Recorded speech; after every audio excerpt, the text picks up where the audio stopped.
Right, afternoon, and thank you very much everyone that's joining us today. I think this is our 6th or 7th masterclass we're running as part of the Come Back Strong series. I am genuinely losing track, but I'm really starting to enjoy these. For anyone who might not have seen one of our masterclasses yet, we're putting on a whole campaign from the months of Feb through to May to try and do loads of different things to support hospitality to come back as strongly as possible. And that's masterclasses every Thursday, fireside chats, flight plans to help people build their customer journeys, all manner of kind of financial support or partnering with our professionals. But one of the most popular parts of that so far has been these Thursday masterclasses where we invite an expert from the sector and usually a good friend, which is definitely the case today, to come and join us and just talk to anyone who's interested in the topic about what they think people should be considering now, how they should be approaching the kind of staggered reopening we're about to go through, any pearls of wisdom in general about their area of expertise and hospitality. So I'm going to introduce the topic of today's masterclass and my guest in just one second. But before that, just another opportunity to remind everyone, as part of the Come Back Strong campaign, both Airship CRM and the Total Gift Card platform are completely free of charge for the entire hospitality sector looking to sign up all the way through to June. So we can help, just get in touch. So I am genuinely delighted this week to be introducing Vic Searl, who is the head hawk and founder of DataHawks. But I imagine everyone joining knows that. You've had quite an amazing year in terms of what you guys have been up to. But thank you so much for joining us, Vic. Oh, it's amazing to be here. Thanks so much for having me. No, we were delighted to take part. I think me and you met a couple of years ago at a Propel Summer Barbecue. We did, propping at the bar, Sam, I think. Yeah, standard. I think I might have slightly worse for wear than you. Given that you had to remind me who won the quiz when we spoke about this a few days ago. Yeah. I think your team won. My team cheated a lot and still lost. So every credit. And we've crossed paths a lot since then. Me from kind of the tech supplier side of things into hospitality and having lots of huge amounts of data and not always knowing the best ways to recommend how our operators and customers use it. And then just watching some of the magic you guys have worked for, a dozen or so of customers I've worked with at close range over those years has been wonderful. So I'm going to give a little introduction for you, Vic, if that's okay, and then I'm going to hand the mic over to you because you're still pretty great. For anyone that doesn't know Vic or DataHawks, Vic has got a long and varied career in hospitality, working for a lot of household names. I've got your CV here. Like TGI Fridays, Cafe Rouge, All Star Lanes, Byron's, lots of iconic brands out there that you've been, the marketing director for or similar roles. And I know you've told me the story many times, but it's once you've been in those roles and watching the amount of data coming in and kind of the missed opportunities, all the opportunities that you've unearthed, and looking at other sectors about how they are taking advantage of it in ways that hospitality perhaps isn't, that drove you in, I think it was 2019, you launched DataHawk to do just that and try and help hospitality get the most out of their data, and which is just rapidly growing over the last year. So the topic of today's session is taking control of your recovery through data. So I'm going to hand over to Vic now. There will be time at the end for questions. If you look down at the bottom of your screen, there's the option to drop some questions in there, either named or anonymously, and I'll be firing those out to Vic as we wrap up. But no, I'm really looking forward to this. So I'm going to hand over control of the session to Vic, and I look forward to hearing what you have to say. Thanks so much, Sam. Exactly as you say, I'm Vic. I've been in hospitality for an awful long time. And I founded DataHawks at the end of 2019 because I could see that other industries were just using data better, and I wanted to help us to be able to do the same. And just to point out, that is not the same top. This is one of a repertoire of tops. Sam can't tell the difference. It's clear that they're not the same top, but I just wanted to make that clear, just in case. Okay. Don't want any rumours going around that I only have one top. So let me tell you a little bit about DataHawks. Essentially, we organise, we analyse, and we help you monetize your data.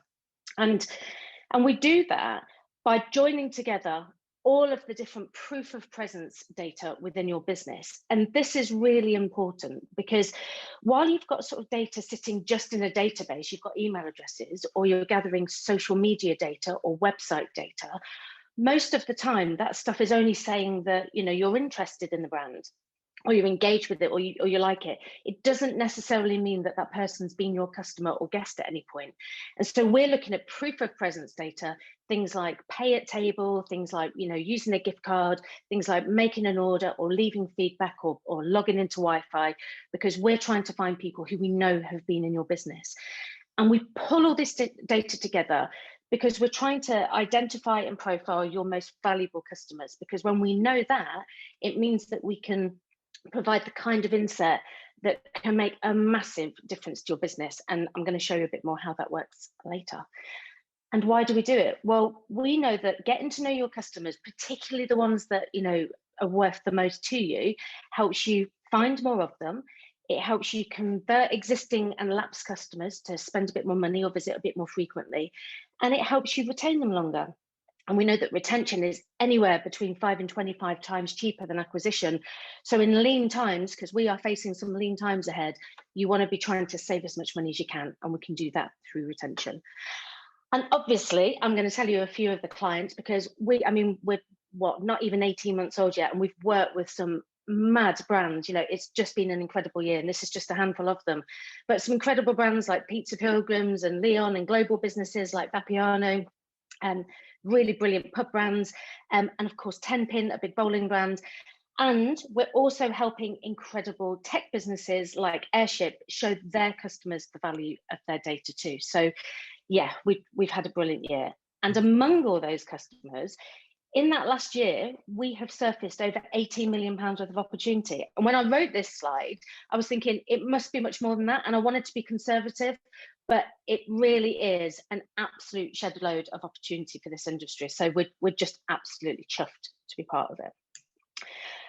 But enough about us. I want you to settle down. I want you to relax. You've had a tough day, all of you, especially you, Sam. You've had 2 hours sleep. It's time to sit back and relax, because I'm going to tell you a little story. And it's the story of the 3 little pigs, okay? Now, these 3 little pigs, they were all marketing directors. And the time came to build a post-COVID marketing plan. And those 3 little pigs started in earnest.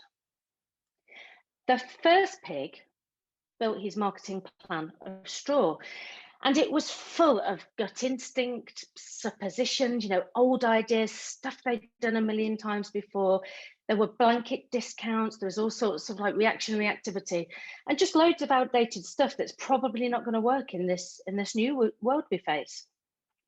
The second pig built his marketing plan made of sticks. And those sticks were glued together with some pretty decent tech. There was some Facebook pixels and Google Analytics, you know, and he was trying hard. There was plenty of digital stuff in there. The third pig, he built his marketing plan made of data, bricks and data. And the bricks and mortar that held his little house together were made of customer data, you know, a real determination to rely on, you know, fact rather than I think so's. And there was behavioral data, and there was product preferences, you know, and there was proof of presence data and spend data and all of that sort of stuff in the mix. And he added in a really decent CRM, just to be sure. And I've got a really good feeling about this little pig. So one day, as you'd expect, a big bad wolf came knocking. And this wolf was every hospitality headwind you can think of. It was lockdown, it was restrictions, it was the wrong sort of weather, it was scaffolding going up outside your site, it was the England team going too far in a competition, it was the England team not going far enough in a competition, it was new competition opening up down the road, and all of the other stuff that knocks us for 6. And this wolf wasn't messing around. He went straight to that first little pig's house and he said, little pig, let me in. Not by the hair of my chinny chin chin. And he said, right, I'll huff and I'll puff and I'll blow your house in. And he huffed and he puffed and he blew that hospitality business in. Then the wolf, he went to the second pig's house. Little pig, let me in. Not by the hair of my chinny chin chin. Then I'll huff and I'll puff and I'll blow your house in. And he huffed and he puffed. And he huffed and he puffed and he had to try a little bit harder, but the sticks, and the tech without any kind of plan were no match for the wolf. And he blew that hospitality business right in. So then he went to the third house, the little pig that was made of data. And he said, little pig, let me in. Not by the hair of my chinny chin chin. And then I'll huff and I'll puff and I'll blow your house in. But this pig was not having any of it. He's built his house with data. Look at his little face there. And so the wolf huffed and he puffed and he huffed and he puffed and he kept huffing and puffing, but he just couldn't blow that hospitality business in. And so off he went to bother retail or some other industry that hadn't got their shit together. The end. So as illustrated by my ever so slight reworking of the classic tale of the three little pigs, using data is a complete no-brainer. So why do we find it so hard? Because we really do seem to find it so hard to use it. Well, I think one of the things is that ops has used data for years. It's long been about the tweaks and the marginal gains. And ops this year have embraced data and technology in a way that is just unbelievable because they've had to try and get the job done. But marketing has always really lagged behind ops, in terms of its use of tech and data. It's often driven by gut instinct. It's rarely understood properly. And we all know what it's like to be a marketer when you've got every man and his dog chipping in with their ideas. And this year in particular, it's just been almost impossible to try and gain any ground. But you have an amazing opportunity coming up, because once lockdown starts to lift and people are going to be dancing in the streets with a 3-course tasting menu in one hand and 3 pints of mild in the other, it's going to be good times, and people are going to be coming in their droves. And of course it can't last forever, because the economic and the health realities of just getting absolutely hammered for the next week are going to have to kick in at some time. But whether this lasts for days, for weeks or months, this is probably going to be the biggest opportunity you're going to have to gather data, and it will be the biggest opportunity you're going to have for a really, really long time. So this is really important, and it's so important, it's the only thing that's on a black slide, because I want to show you how important it is. But if you do one thing when you reopen, if you do anything, you must make it gathering data, even if it's just an email address, so we can get people into a CRM system and we can start building our knowledge. You must make gathering data your priority over these next few weeks. Because when things do start to settle down and things get a bit more back to normal trade-wise, and people start realizing they haven't got as much money to spend, data is going to be the thing you're going to have to fall back on. So why use data to power your recovery? Well, quite often we're not our target market. I've been a senior operator and a marketing director for lots of brands, and I've definitely not been in the target market of any of them. And we really do try our best to think like our audience, but ultimately, we can't think like someone we're not.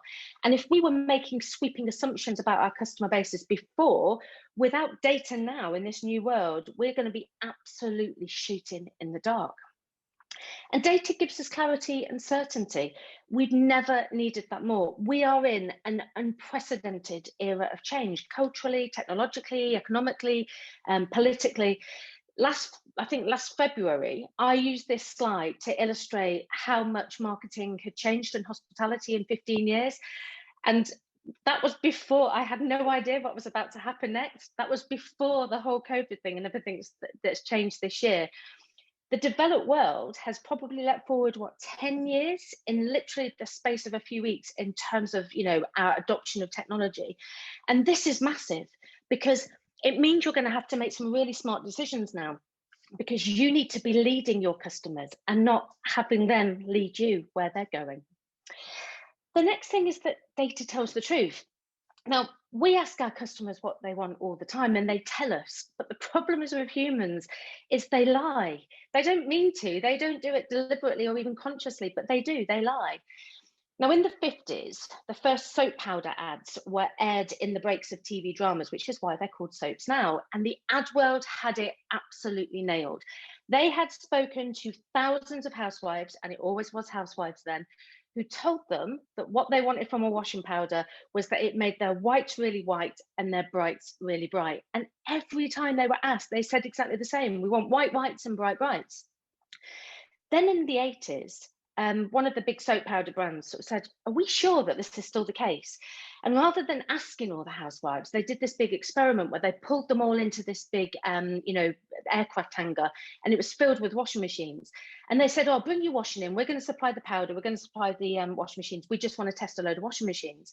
And they watched what all these women did. And again, even though it's the 80s, it was always women. So the women did their load of washing, and then they pulled the stuff out of the washing machine. But they did something that the researchers weren't expecting. They didn't hold their washing up to the light to check that their whites were really white. And they didn't sort of compare it to other coloured stuff that they were wearing to check their brights remained really bright. They all did exactly the same thing. They smelt it. Because if your clothes smell clean, then they feel clean. And this is the reason why, whether it's shampoo, whether it's fabric conditioner, whether it's washing powder liquid or whatever you call it, whatever it is, you can usually now unscrew the cap and have a smell, because you might just about read all of the stuff on the bottle, but the fact is you're going to buy the smell that you're really, really into. And that's the case. And they would never have known that. And, we all give inaccurate weighting and significance to stuff. If you ask me what my favorite supermarket is, I'm going to tell you all day long it's Waitrose. But if you look at my bank statements, I've been there about sort of 10 times in the last year, but I've been to Sainsbury's pretty much like 500 times. And if you ask me what my favorite restaurant is, it is Hawksmoor, I can tell you. But up until lockdown, I'd only been there a handful of times compared to maybe Wagamama or Pizza Express or whatever. I've been to maybe 30, 40 or 50 times. We need data to make sure that what people are telling us is real. Data isn't going anywhere. Clive Humby, who was one half of dunnhumby, who created the Tesco Club Card, and they created the Tesco Club Card, by the way, 26 years ago. So hospitality is 26 years behind retail in our understanding of our customers and our leveraging of that data. Well, Clive Humby said that data is the new oil, which kind of makes me the new J.R. Ewing. And if you know your 80s TV, you will know that J.R. Ewing is the ultimate oil baron. But what that means for all of us is that now we're tapping all these wells of data in our customer Wi-Fi, in our feedback, in our pay at table, and in our loyalty. That oil is just going to keep coming.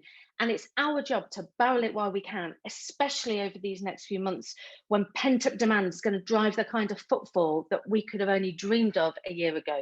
And we need to use that oil really wisely to power our business.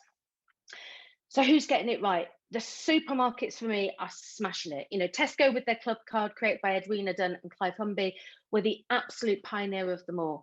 Supermarkets have got their data collection down to a T. If you use one of those little guns, the self-scanning guns, they know how often you go, they know how long you linger, your journey around the store, so they know straight away I go for wine and chocolate and then a bit of fruit after that. They know your pricing sensitivities, they know which brands you're really loyal to and which brands you could be turned by if the price was right. They know your life stage, they know your insecurities, they know your aspirations. And if you saw that program a couple of Christmases ago about Christmas adverts, you would have seen that they had people like wearing these mad hats that were filled with sensors because they were trying to measure the emotional response to their Christmas advert, because they know the bigger the emotional response, the bigger the commercial benefit. And then you've got people like Netflix and Spotify, and they're capturing data right from that first real trial or sign up, and they're segmenting you and pushing you along the funnel at every turn. So it kind of feels like they know you better than yourself. They even know at what point you're most likely to lapse, and then they take relevant action to avoid that too. Now, these businesses are gathering data at every turn, like many of our hospitality businesses are, but most importantly, they know how to turn it all into sales and loyalty. And the brilliant thing is about everything I've said is that we can do all of this within hospitality. It's there for the taking. So I just want to bust a couple of quick myths before we get into your own data journey, because I hear these ones a lot and I just wanted to get them out of the way while I've got the opportunity. So the first thing is that data is a new thing and it's scary and it's like everybody should be really terrified of data. Data is not a new thing. In the mid-1800s, when cholera was killing 50,000 people a week in London, this fella, Dr. John Snow, he used data to change what we thought of it being as an airborne thing to something that we realized was ingested through contaminated water. And his analysis of data led to the source of the outbreak, which was this water pump in Soho, where the John Snow pub stands right now. And that was in the mid 1800s.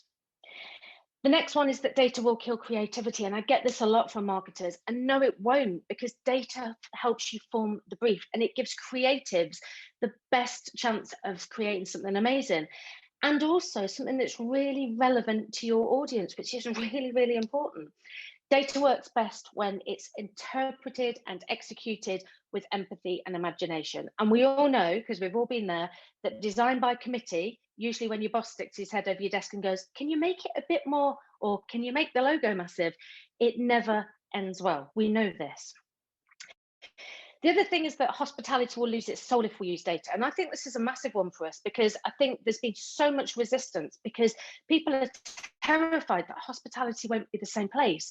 And there is no way that's going to happen, because the insight that data brings, when you wrap it up in the creativity and the passion and the enthusiasm that this industry was known for before COVID, and we have seen in bucket loads over the last year, data is going to give this industry the very best chance of flourishing. And the final thing is that you have to do big things now. Well, no, you don't. You just have to take a first step and you just have to start. That's all you need to do. So we've talked about a bit about data and a little bit about what you should be capturing in terms of proof of presence data, but we're going to get into a bit more detail on that in a bit. And we know that you've got a massive opportunity to capture it. I'm going to say it again, if you do one thing over the next few months, capture a shitload of data, please, I beg of you. And the next thing is that we've seen some benefits of using data. We've seen some glowing examples, Netflix, Spotify in the supermarkets, Spotify even, and we've busted some myths that might have been holding us back. So I hear you ask, how can we tie all this together and use data to build resilience and business success? And the answer is personalization. We now live in the era of personalization. Long before COVID, hospitality had changed, and it had already changed forever.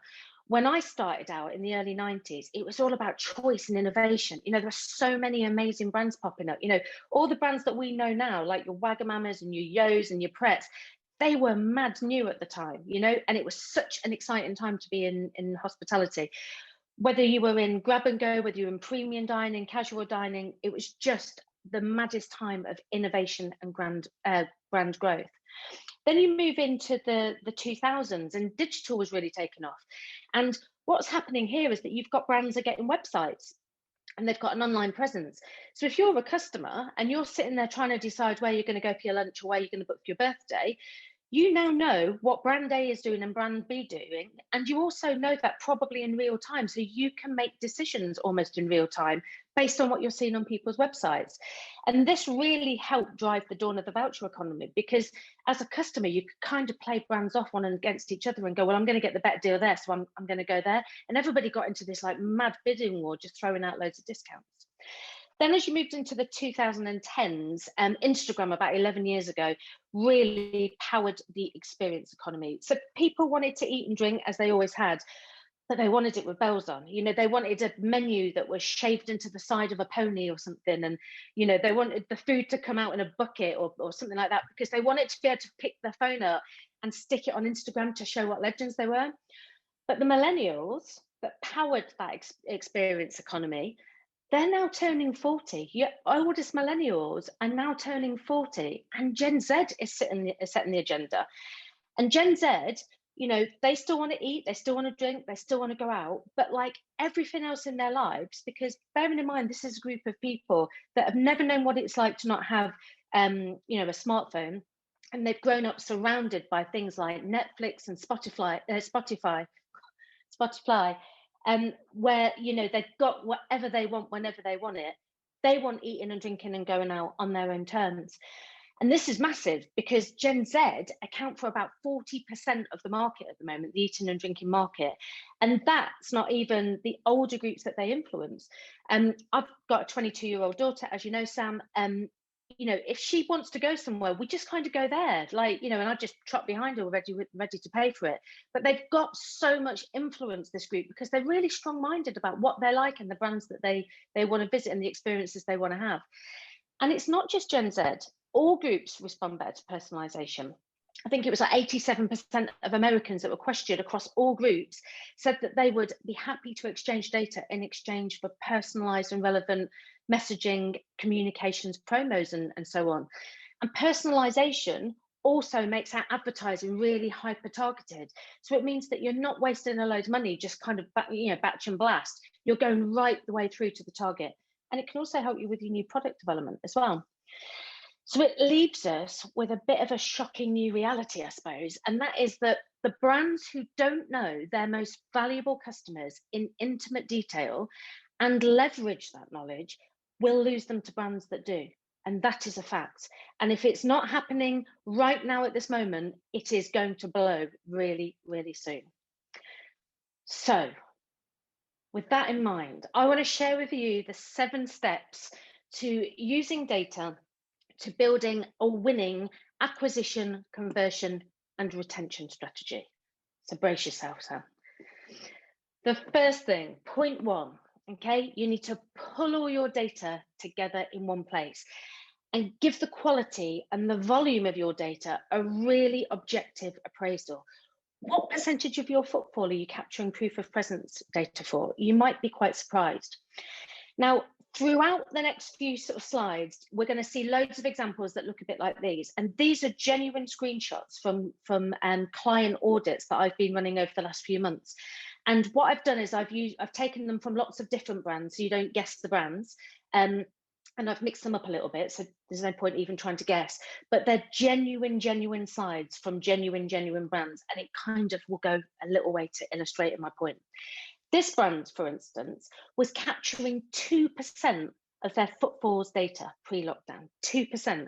So 98% of people were coming through their door. This brand didn't know who they were, what they were buying, why they were there, how long they were there. They knew nothing. And yet they've built an entire marketing strategy of which they spent over £1 million on, just kind of based on one big guess and a couple of sweeping glances around the sites, which is absolute madness. I mean, imagine if a surgeon stuck you on the operating table because he'd given you a bit of a quick prod and went, yeah, I think you need surgery. That is madness. It's absolutely ludicrous. And yet every day, whether we want to admit it or not, we make massive, potentially far-reaching and really risky decisions based on nothing more than a bit of a prod. And don't forget, we're like, we might have had a few happy times before, but this industry's been in a bit of trouble for quite a while. We've been battling for quite a while before COVID as well. And it's really critical that we now do things properly because we want to keep your businesses off life support. The second one is look at the most common behavior patterns because we're trying to identify your most common customers and then see what demographic, and demographic is just, age and gender and stuff like that. Geographic is kind of location, and what behavioral traits they mostly have. So these are 3 slides from a recent client deck. You'll see that the first slide on the top left, 96% of their customers that we captured data for had only been in 1 or 2 times in the entire year up until lockdown. And they were stunned by that. They were like, no, people come to us all the time, they love us. And we're like, the data is not saying that. The data is not telling that story. So if you're developing 3 or 4 menus a year, and you're spending probably best part of £500,000 by the time you've secured all your stock, done all your training, gone around all the area meetings, printed a load of menus, updated your website, done all your marketing comms for it, half of your customers probably wouldn't have even seen it because they're only coming in 2 times a year. So you have to ask yourself, is that a really good use of your time? The second thing, and I think this might have been a different brand, 49% of their customers have not engaged in the 5 months up until lockdown. So half of their customers were lapsed, and they were seriously lapsed. I mean, if they haven't been in 5 or 6 months, like that is lapsed, and they had a slightly different frequency. So this was genuinely lapsed. So they've got a massive opportunity sitting there in their CRM probably of people who are completely lapsed, and all we have to do is go back out and find them, and go and talk to them.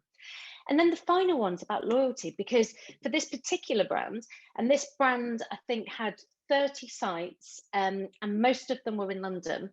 97% of their customers who we were capturing data from had only been in one site. They'd only been in one of their locations.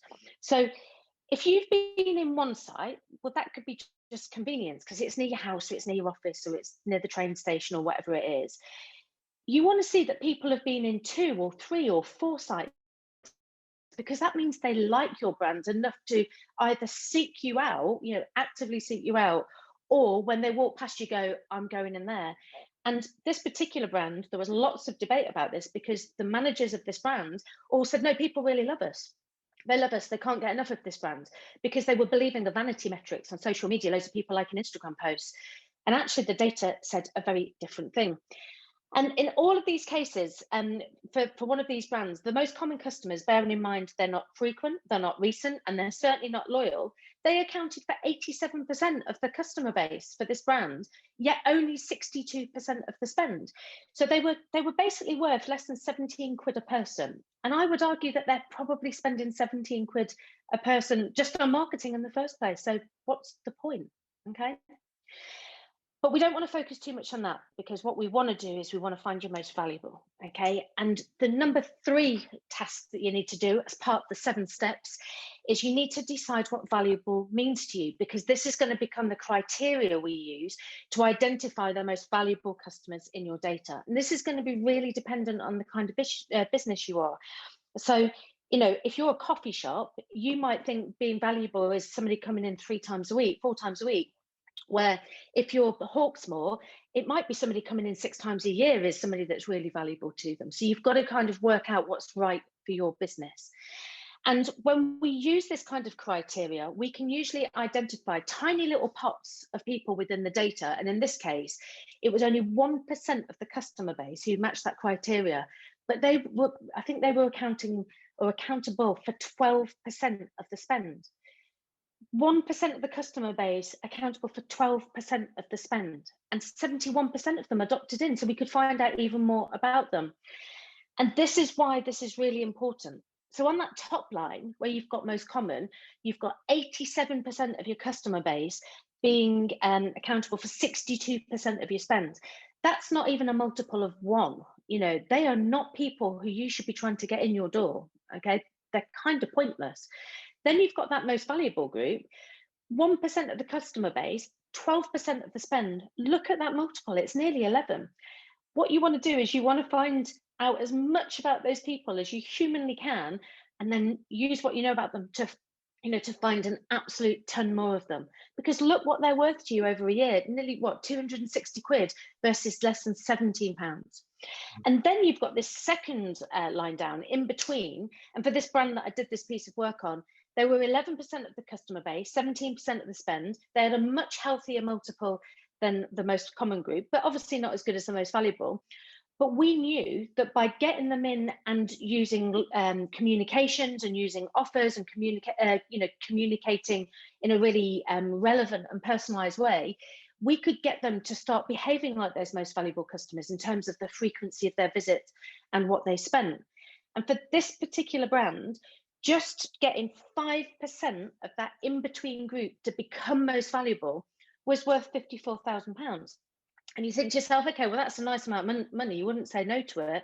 But don't forget, we were basing this off a really tiny amount of data. We only had 5% of their, their footfall's data. So when you scale that up across their business and their footfall, just moving 5% from one group to another is worth £2.4 million to this brand. And if there is a business out there that doesn't want £2.4 million dropping into their till over this next year, brilliant. Hats off to you. Amazing. Number 4 is we need to repeat all of this to build all your key groups. So we want to get to know our in-between groups, our lapsing groups, our lapsed groups, because when we're profiling them and we know how they're behaving and we know what they're worth to us, then we can make some really smart decisions about how we build our strategy. So now you know your key groups and you know what they're worth to you in pounds, and you do that exercise throughout, and you will be turning up lots of pots of cash for people. And you can see why now when I said that £18 million was really conservative, because I've literally taken the lowest amount of just 1.5% for each client.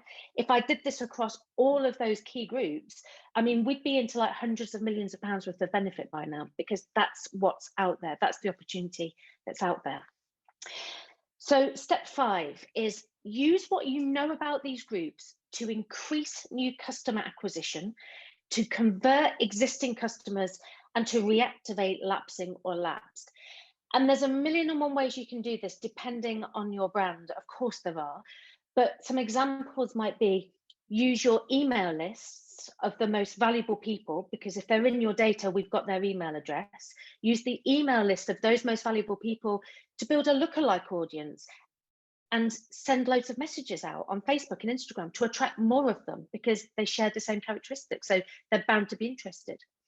You could search for people in that in-between group who share the same characteristics and use loyalty or comms to convert them to just being a bit more frequent, and watch the value of that group increase.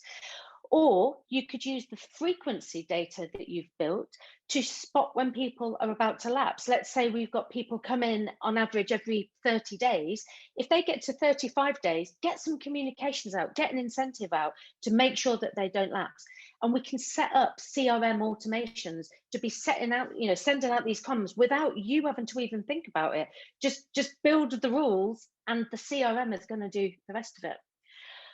But we want to go further, because we want to build a true digital dialogue. And what I mean by a digital dialogue is listening to what people are telling us and the clues they're giving us as much as we're talking. So imagine if I went to a party and I bumped into you at a party and I was like, hi, I'm Vic, I'm 46, I like stripy tops, live in South London, I've got a cat, love daffodils, drive an Audi, from the north. You'd just be a bit like, Jesus God, and it wouldn't make for a very engaging conversation. Where if I said, hiya, I'm Vic, live in South London, where do you live? And you went, oh, I live up north. I used to live up there. Which part of the north? I live in Yorkshire. Oh, you're joking, I spent ages in Yorkshire. Do you know whatever? We're going to be chatting all night, especially once we've got a pint in our hands, aren't we? And that's the digital dialogue that we want to build, Sam, isn't it? That's what we want to do, okay? And have a pint in our hands.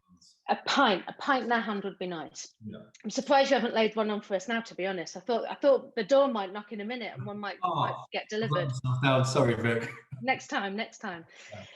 But in order to get to that point where we can ask those questions and talk to people and build that digital dialogue, which means that people are going to love us forever, we need to know a bit more about people, because personalization is driven by knowing the why as well as the what and how, and that's going to be different for every single business.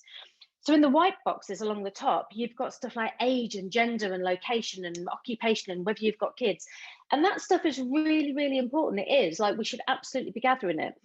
But if you just base it on that alone, you talk to me, I'm a 46-year-old female, okay? Well, you could probably send me communications about wine and desserts, and you probably, you've got a good chance of landing it. You've got a 50-50 chance of landing it, haven't you, right? But if you really get to know me, you'll know that I have a dairy-free diet, and you can start communicating with me on a basis that makes me start to be really interested in what you're telling me, because you're telling me something that's really relevant to who I am and the food and drink I eat. But if you really got to know me and really took the time, you would then start to discover, is it because it's an environmental or an animal welfare thing, or is it a health thing? And for me, it's somewhere in between the two. But if you get to understand that and talk to me about not only what I'm doing, but why I'm doing it, I'm not going to go anywhere else. That is me looped into your brand. And so all the why stuff that you want to be asking, it's everything from what's your sports teams, the stuff that people get really passionate about, what your politics are, whether you're a vegan or veggie, or into the environment, or a feminist, or have strong religious views, or want to see diversity in a brand. And even things like your image and profile, like how likely are you to be like living your life through Instagram, for instance. All of that stuff is really important. And then you've got that life experience sort of thing. So life stage. I'm 46, I've got a 22-year-old daughter. I could take off for the next 3 years and go traveling if I wanted to. I won't, I'm going to be doing data stuff. But there are 46-year-olds that have got really young kids. And you're going to talk to us in a very different way, because if I'm going out for a night, I don't want to see loads of pictures of kids everywhere. That's like literally my idea of hell now at my age. And then you've got all the behavioural stuff, not at my age, Sam. Then you've got all the behavioural stuff. You've got your frequency and your recency and your loyalty and your repertoire. Where are you going when you're not with this brand? You know, your visit reason, your decision process, and stuff like that is so important. What makes you choose to go somewhere in that moment when you've got two sites in front of you? What makes you choose one over the other, and your product preferences? And stuff like this is really, really useful, because let's say, for instance, you're a bowling brand and you're talking about bowling a lot in your advertising. Of course you would. And your SEO is all about bowling and bowling in that area. There might be two very different reasons why people, it might be 10 different reasons why people want to go bowling. They don't even know they want to go bowling. They've just got a problem in their head that bowling could answer. And that might be place to take kids when it's raining for less than 30 quid. And bowling is the answer. Or it might be place to go out with Sam and Sam in a big gang, and we want a few pints while we're there. Bowling could be the answer for that as well, but we don't know that bowling's the answer yet. So by knowing what people are talking about, what people want, it means that you can target all of your marketing. Age, gender, and location just aren't enough. So number 6 is that we need to turn all of that demographic info and all the behavioral traits into personas. We want to add richness to our profiles. And we can do this by running surveys, by running big insight projects, by asking the right questions at sign up, by running snap surveys through our technology. Most of your tech platforms, you can run short little surveys, by setting up preference centers. And you can also buy in extra data or location data, build that into an app so you can see where people are when they're not with you. And what we're trying to do, sorry about that, is build some personas. So if you imagine we've got our most valuable group and we knew they were really most valuable, there might be lots of different personas within that. And I've just highlighted 2. You could have persona A, who's, student, really environmentally conscious, vegan Monday to Friday, passionate about social justice, looking for cheap eats and going out in big gangs.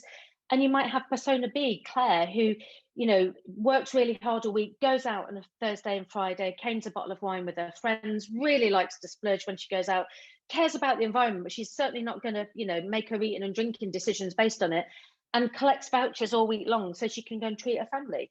They're 2 completely different groups of people with completely different needs. And you only know this by looking in your data and finding out who you've got. So the last thing on this bit is using your personas to personalize your comms, your offers, and your experiences. That could be acquisition, like we've just talked about, Google keywords, making sure that you're serving the right social to the right need states, and that your creative is right.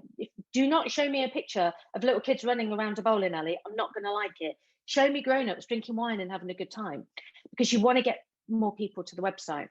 And when we've got people to the website, we want to convert them. So that's dynamic content based on, showing them content based on what they've just previously clicked on, or landing pages, or CRM email automatizations. The whole idea is to just get people as tight as you can so they're more likely to convert to a booking or a sale. And then retention, looking for clues in that data and their responses to stuff to deepen the relationship and avoid lapse, because you want to increase that lifetime value. And when you're doing this, you are reducing the amount of waste on spend, because you're just sending out loads of shit to loads of people. And you're obviously increasing your ROI as well, because when you do a piece of activity, the conversion rate becomes so much higher. So hopefully I've given you lots to think about, and hopefully you're raring to go. And some of the stuff you're talking about probably feels like a huge stretch compared to where you are now, but I just want to put this into some sort of context. The rest of the world, outside hospitality, they are using some serious data. Your Kindle, for instance, is gathering so much data about your reading history, everything from the books you're reading to how fast you read them, to which parts you copy and paste and send in a little email to yourself, which words you're looking up in the dictionary. So Amazon, who owns Kindle, could really easily work out stuff about your physical health, your mental health, your careers, your hobbies, some pretty personal stuff they could get from that. They can even work out what time of day you're reading the stuff. And before you know it, you could be seeing an advert pop up for Ben & Jerry's, either online or at Amazon's physical store, based on the fact that you've just bought a book about getting over heartbreak. You know, the rest of the world is doing this really, really well.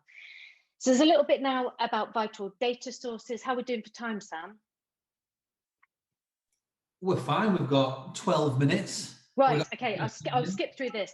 We're easy. Just some really quick data stuff. Obviously, we want name and age and stuff like that. We want proof of presence data. Take a snap of this picture. We want proof of presence. We want the stuff that people are buying, the group size, and you know, the time and date of visit. And we also want all that interest, that mindset, you know, and stuff like that. The big priority fields has to be an identifier, which ideally will be an email address. We want proof of presence data that shows they've been in the building or they've made a purchase online. We want spend data, because that's how you can work out what this stuff is worth to you. And if we can understand the why, all the better. There's going to be some top tips, but if you aren't collecting a load of data because maybe you're a grab and go place, people aren't logging into Wi-Fi, if you are capturing card details, you can use the card details as an identifier. You won't be able to communicate with people, but you can certainly build up a picture of recency, frequency, and loyalty. And the first 4 digits on a card tell you what kind of card it is. So you can infer quite a lot from that as well, because people using Monzo are going to be very different from people using Nationwide, for instance. Hennessy spent 100% of their marketing spend on their target, which were men aged 30 to 35. But when they sold a Masterclass and bottle of Hennessy thing, they realized that 100% of them were bought by women. And so they realized that they had to split their market, 50% to men to build aspiration and desire for the product, 50% towards the women who were going to buy it. And if you think about how that could work, helping you sell gift cards, for instance, that's a really good approach. You know, who wants to use it, but who's the person buying it? And if you think of experience-led brands like All-Star Lane Bounce or whatever, the person that's going for the night might be a 35-year-old creative, you know, earning a fortune. The booker might have been the 19-year-old office manager, for instance. And also just get a bit of a balance between global and local data. McDonald's knows what time people are going to come in a white van and buy supersized meals and what times their Happy Meals rush will be. And they make sure they're serving content on a really local level to make sure they're converting it. And I'm going to say this one more time. If you do one thing when you reopen, you must make it gathering data. And my final slide, this is my favorite saying ever: do the best you can until you know better. And then when you know better, do better. And data helps you do better. Thank you so much. That was bloody amazing. Oh. Like a tour that should be shown as anyone who wants to get into marketing in this section day one. Just watch that for an hour. Like on repeat. That was brilliant. Oh, Sam, thank you. Amazing. And there's a couple of questions been asked already, and we're going to go through them. We've got the best part of 10 minutes left. You probably want a slight rest after that talking. I'm going to have a nap in a minute. Yeah, take the rest of the day off. That really was a tour de force of data marketing and the sector. And yeah, I mean, I guess I might be someone who would be, you know, in a similar position mentally to your target audience is someone who loves hospitality, but even in, you know, the experience I've had in the companies I work for, still a little bit daunted by the idea of big data, or personally trying to get my hands dirty and how best to use it without, you know, tools there to support me. And I've had a real luxury. I mean, I know we've known each other for a while, but I've had the luxury of probably seeing into the data conversations of hundreds of operators over the years. You know, I've been lucky enough to be involved in those conversations or viewing those conversations, and everyone's in such a similar position. 95% of them are really still discussing what to do with the data. How do we approach this? And it's, you know, people are so daunted by it. And quite rightly, I get it. If someone said to me to do something DataHawks-esque, my brain would just go, does not compute, where do I start? But then as I've managed to, you know, have the opportunity to watch you go into businesses that we've worked with over the years and really, you know, make big differences. It's never crazily complicated data science and calculus. It's, let's get the noise out of the way. Let's do something really simple, and let's work on the things that you've got available, or let's put little things in place to get more data. Like you said, it's not about doing a big thing straight away. It's what do you know already? Where can you get a single view of these things? Just things like behavior, visit frequency. Are they lapsed? Are they a regular visitor? And as you said, you can get tools now that will automate these things for you. It's just about getting something in your mindset. Well, how do we shoot our lapsed customers? How do we shoot our most valuable customers? What are our gaps? Do our systems all speak? And there's so many ways now to grab data without being intrusive or too forward. It's just, yeah, amazing. I look forward to watching you do many more projects with us at Airship and Toggle as part of the professionals, because it's always bloody good fun to watch. Oh, you know, likewise. I love working with you guys. It's fun. Right, questions. Let's see what we've got here. So I hope they're easy ones. I'll try. I'll ask them in crescendoing order. There's a few here. So one is, how can we gather all the data we need if we have primarily walk? So I think they're saying we have a lot of walk-ins as a business. You know, what could our strategy be? How do we get the data that we need?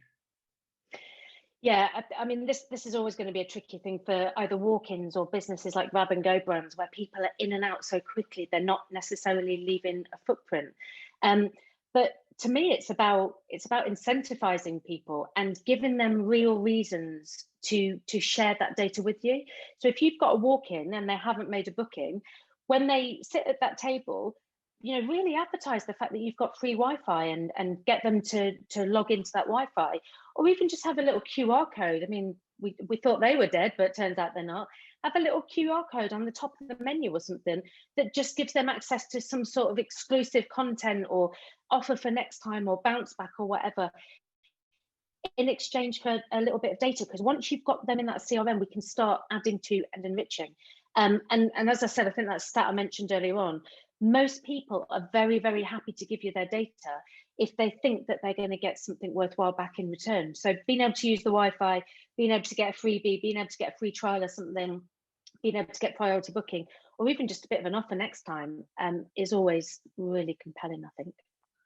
Yeah, it's a question we're getting asked a lot as well, you know, about the walking side, and you've nailed it. You know, there are already things in place, but even the last year, we've started to convert the track and trace system we built with the QR menu to just be a value exchange, allowing people to sign up for the marketing database through scanning a QR code.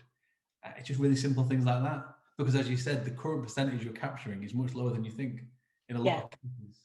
So even just an extra 5% could double your understanding. Yeah, absolutely, absolutely. Okay, we've still got a bit of time. So next question. As a brand, we feel worried about asking for data. We don't want people to feel negatively towards our brand. So I guess it's more of a statement, but in terms of the question is, what would you say to people who are nervous about being seen as, you know, data hungry to the public?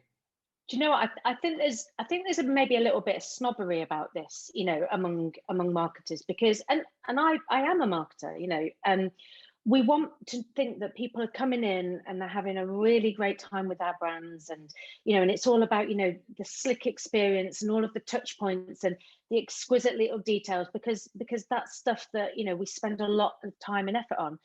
And we almost don't want to ruin it by then going, can you give us your email address, please? It will really help us, because, you know, we don't want to be seen to not be able to produce this incredible marketing. And I was there. That's exactly where I was. And I was speaking to somebody at a brand the other day, and they said exactly that. They said, oh, it's just a bit of a turn off asking our customers because they just expect better of us. But the whole world is based on data now. You know, people are really comfortable with the idea of giving data. They're giving data constantly, whether they know it or not, you know. You know, all the people that were signing up to the NHS app during you know, the main draft of lockdown, I don't want to share my data. It's like you're giving it just by switching your phone on or like logging, like going online every day. And I think most people are just a lot more relaxed. But it comes down to that value exchange. If you're asking for somebody's data and it's just I'm just collecting some data, then yeah, that does feel a little bit cheap. But if you've got something of value to offer them and it helps you personalize your communications and personalize and reward them based on the things they're interested in and the preferences, I think most people are going to be pretty relaxed with that. And just to remind us as well, we are 26 years behind even retail, and even retail aren't that good at it, because things like the Tesco Club Card, they're 26, 27 years old. Boots Advantage Card is 24 years old. You know, these have all been doing this for decades. without any kind of resistance. So there's no reason to think that people are not going to accept it from hospitality as well. I'd say just go for it. Yeah. Well, let's ask one last question, Fran. We've got 4 remaining ones. I think I'll grab the details of the ones we're not going to get to, and I might introduce them to you directly, Vic, so you can just pick those up. Amazing. So, okay, cool. Question, guys. I'm going to go for the easy one to finish on, just a shorter one, because some really detailed questions here, unsurprisingly given the topic. Last one I'll pick here is, what should we do if we haven't managed to collect a great deal of data this last year because we've been closed? So I imagine there is a big subsector of operators where I know there's been a lot of new opportunity, but for some people they haven't been able to tap into that. So for those that haven't really added to their data over this last year, what would you advise to those guys doing at this time or in the next couple of months? It's really tricky, because when we're doing our audits ourselves, you know, we're looking at the data over the last year and it's all over the place, because it's open, it's closed, it's restrictions, it's, you know, and when I compare this year's data to last year's data, the groups are smaller, the dwell time shorter, you know, there's big periods where there's no data whatsoever, you know, people are eating and drinking less and spending less. It's completely different. And you also see big things like in one brand, saw this massive shift of like people who had previously been lapsed for a really long time come out for Eat Out to Help Out, and they came out and they were out like maybe 3 or 4 times during Eat Out to Help Out, and then when that ended in September, we didn't see them again for the rest of the year. So there's so many skews in that data. So I think take the year up until you closed. So it is out of date because it started in 2019, but take that year and use that as a bit of a base, so you can just get a real, this is normal time data, like how did we look then? And then do the same exercise for this year's data to see if there are any massive changes. And you can even get to a point where you can look for the people that have appeared in this year's data to see how they behaved last year and get a bit of an idea whether there's any change. But for me, this is going to be about collecting as much as you can now. If you can collect huge volumes of data over this next 2 or 3 months, you know, while it's sort of roaring 20s style, then that is going to make up for a huge amount of the lost data. And then by the time you get into maybe early 2022, you will have a really strong period of decent data that you can base all your decisions on. And I think it would be, you know, really significant and really credible to be able to do that. Amazing. I think we're going to call it a day there. I'm going to let all the participants and all the people attending go and sit in a dark room and just let this marinate into their brain over an hour or so, because it's just gold dust. And I think a lot of people realize it is, and it's a case of making time for it and allowing yourself to chop it down into bite-sized chunks. But there's no one better than you at doing that, Vic. So we really, really appreciate you joining us today. Thank you so much. Thank you. Thanks so much for having me. No, what fun. Right, well, thank you so much for attending all. Have a great afternoon, everyone, and good luck over the next couple of months with reopening. Cheers again, Vic. Take care. Thank you. You too. Bye.